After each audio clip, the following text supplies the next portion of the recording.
Hi, everybody. Hope you're doing marvelously well. Over the last few weeks, a couple of times we've been touching on the idea of templates. And our good friend, Marc Daniel Nelson, put out a video talking about the templates he creates, whether he's working inside the box or with hardware. And of course, inevitably, I've been getting tons and tons of messages, loads of emails, and lots of great questions about it. So I thought we would talk about templates.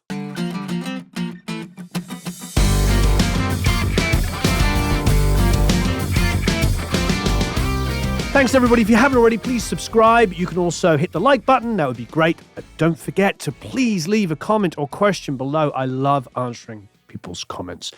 And I love the questions because they spark off great videos. And of course, you can go to producelikeapro.com, sign up for the email list, and get a whole bunch of free goodies. So templates is a big discussion. And obviously, I am working in one DAW, and you may not be working in my DAW. So I'm going to talk about the principles. I'm going to demonstrate the kind of things I do to create templates, and probably more importantly, why they can, but not always, but can be a useful thing. In your DAW, you may have different commands to do the same things that I'm doing. However, it's the principle that's the most important. Templates are great when you're mixing albums. I often get multiple amounts of songs, 3 songs, 5 songs, an album, 10 or 12 songs to mix. And that first song can take a considerable amount of time, especially if it's not necessarily recorded perfectly, which is pretty normal because people do demos. They maybe didn't record it very well in their demo. And then when they come to beat it to record the album, they realize they can't beat the original vocal or the original guitar part or the original drums, whatever it might be. And this isn't just typical and true of up-and-coming people. This is true of major label artists as well, because the performance is the most important thing. Why am I bringing this up? I'm bringing it up because you might get something which is quite badly recorded that needs a lot of maybe dynamic EQs or multi-band EQs or something clever to make it usable. Now, you spend time mixing your song and you get the sound sounding great. And eventually you're happy with it. Then you come to the second song, and of course, it may well have a lot of the same issues. This is where templates are fantastic. It's not even just for the issues, it's for the overall sound, because quite often you get a drum sound that maybe has 3 or 4 mics, or the opposite, 40 mics. I've had drum kits with 25, 30 microphones on them, for real.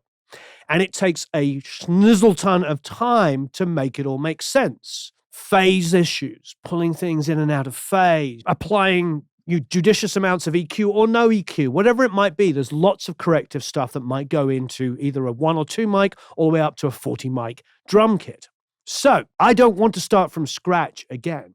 Now, I can hear all the naysayers going, but you want to mix every song on its merit. Of course you do. You want to mix every song on their individual merits. However, having the ability to import the settings from the song that you spend maybe a day or 2 mixing to the second one is an amazing starting point. Every album I've mixed where I've used the idea of a template doesn't mean that every song is sounding the same. It just gets me up to speed quickly, especially for those of you that don't have an Eric. Eric's amazing because I set up a song and I get it mixed and then I say import those settings.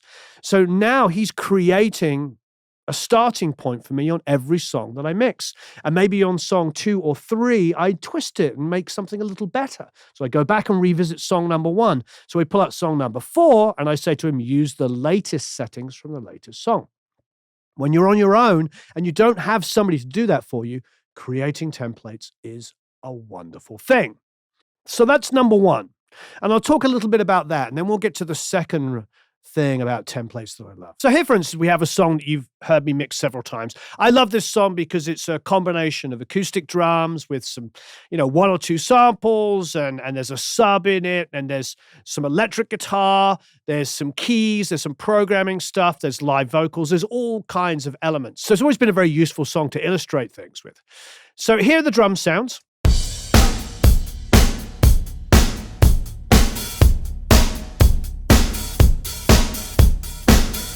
Now, I've done a lot of crazy things in here.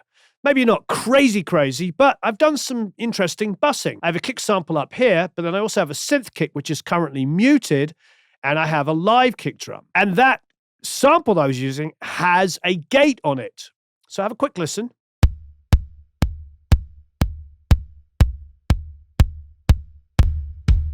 The gate off, huge amount of sustain.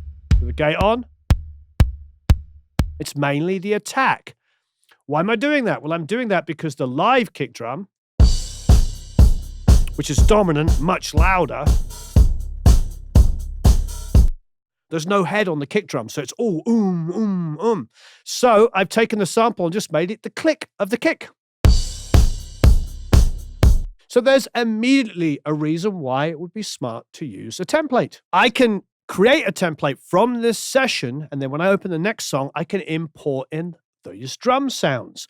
It makes so much quicker because otherwise I would have to start from scratch on that kick drum. Now, it doesn't mean that if I import it in and I think, I want to adjust the sustain on the gate, of course, that would be totally possible because it might be a slower tempo song and I might want a little bit more of this secondary sample to just last a little longer. It could be a live kick drum. It doesn't have to be a sample. That's not relevant. The point is I've done work on something to create a good kick drum sound. That's the sustained kick drum sound with some click on it. If I use either one part of it, it's too much boom. That's just attack. Two together, it's a good kick drum sound. I've done the work. I've made that fit the song as well in the instrumentation. So templates are a wonderful thing. And in my DAW here, the simple way to create a template, first of all, I would suggest this is to go in and really make sure that you've named the tracks so that when you are looking for elements to bring in, it makes perfect sense. So here I've called it Print Addictive Kick. So that's the sample. I'm going to keep it as that because that's a standard way of working for me. The second one is synth kick. That's fine as well. The next one says kick 89. And it wasn't the 89th take. It's just what it's called. Now, what you could do is clean it up and call it maybe live kick. Now that I'm reminded, the first one's the addictive kick, obviously a sample from Addictive Drums. The second one is a synth kick, and the third one is a live kick. Now, if I open a brand new session and I want to go fishing, I can find those elements. Let me show you how to do that. So as you can see here, I've opened another song from this album, and nothing's been done to it. It's completely plug-in-less. There's not a plug-in on anything. Everything is at zero. So what I could do in Pro Tools is I can do this. I am doing import session data. So it says, choose a file to import session data or data, depending how you want to say it. So I found the song we were working on a second ago, and now I've clicked on it. Now, your DAW may have a different way of working. So if it's not clear to you, I'm sure you can find it in a forum. You can find it on Google. So you can see here, I'm looking at the other session, the session we just completed. So if I go to Print Addictive Kick, look at that, Addictive Kick. I can assign it to that. Then I go to synth kick, and you can hit matching. All of these things you can do matching. I suppose I don't mind the 1.5 minutes it's going to take, without me waffling, 1.5 minutes it's going to take for me to find the right things. Here's the synth kick down there. There's the live kick. I'm going to bring in the drum sub. I'm going to bring in the snare reverb. I'm going to select the hat. I'm going to find the rack. It's really quite straightforward. And again, like I said, you could do matching. I'm going to bring in the room print that I did. Now I'm going to bring in the addictive snare. Snare top. Here's the snare bottom down here. Bring in the snare bus. The overheads. And that is the drum sound. So I've done that. And like I said, you could hit match tracks if you wanted to. Personally, like the methodical thing. And it also allows me to have a couple of minutes break and focus on what I'm doing. Or if you do have a blessing of an Eric, you can ask him to do it for you. Or her. So before I hit OK and import this in, I'm going to go to track data to import. Now, this isn't as complicated as it seems, because what I'm going to do is I'm going to turn off alternate playlists. That means I'm not bringing in alternate pieces of audio from the other song.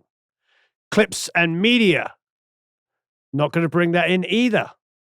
So all I'm bringing in is the main volume automation setting, main panning automation setting, sense, everything, all of this stuff. And I can bring in like the track colors, anything clever I've done, all of the busing or the routing, the routing, depending on how you want to pronounce it, all of that stuff is going to come in. It might be that it comes in with like some automation points. And if you want to go in and create a template session without those automation points, you can do that.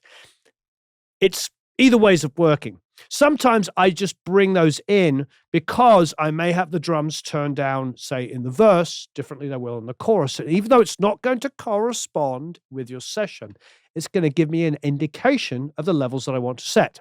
Depends how detail-orientated you want to be, because some people will take that first song and create the most absolutely perfect template that they can pull in with it super, super organized and labeled really, really well, and notes in the columns and all kinds of stuff. And that's a great way of working too. I've just been doing this long enough that I can just breeze by and select things that I want and know how I want it to be. So let's hit OK. So as if by magic, all the audio remained exactly where it was, intact, but we've got all this busing now. We've got the gate that we were talking about in the other session, the EQ. We've got a side chain going on the overheads. We've got all this clever stuff that we had done. And now we have a proper drum sound. But you know what? I don't like what the gate's doing anymore, so I'm going to turn the gate off.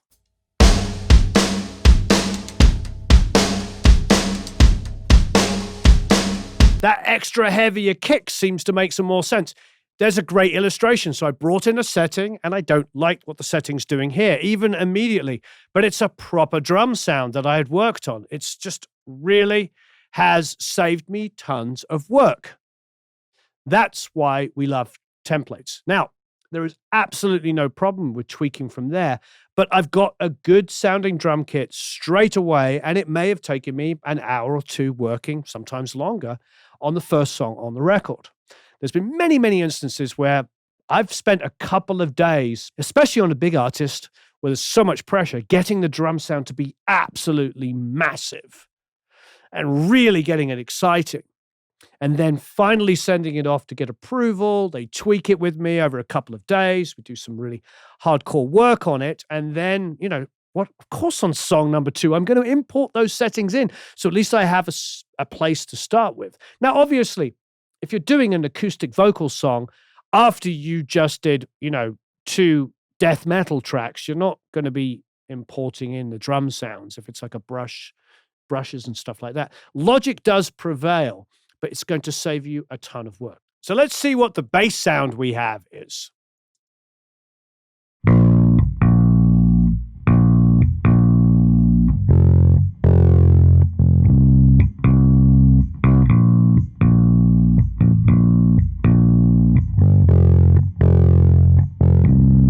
It's cool. It's a little farty. It's got some good tone, but it's a little messy there. So let's import a standard bass setting that I would use. Here we have some ones that we just dumped onto the desktop for an illustration. We have a drum template that we created, a piano template, an acoustic guitar template, a bass guitar template. And the bass, for instance, is pretty darn straightforward. On the last song that we did, we didn't have any bass guitar. It was actually a synth bass. So let's just say that's the first song on the album. It hasn't helped me. Maybe I want to get a bass sound up pretty quick. So what I can do is I can open this, and this is a standard bass setting that I have, and I can go here and I can select where I want it to be. I've got a bass DI here. And then I've got a bass amp here.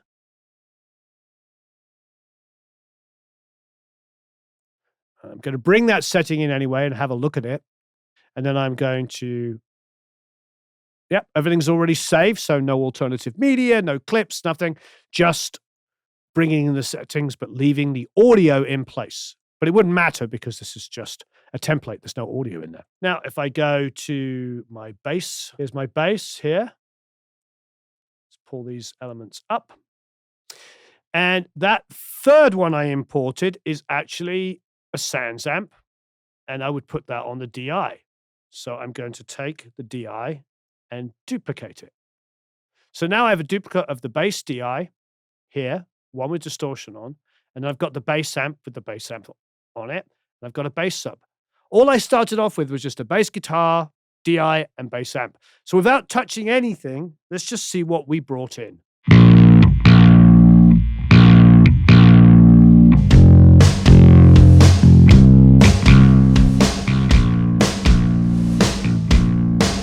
It's too loud, but it's already a big, fat, aggressive bass sound.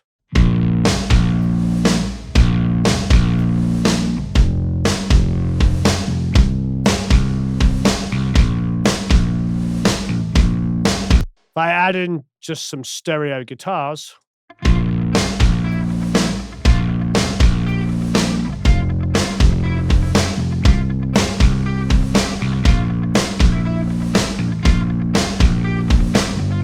maybe I want a little less drive on it.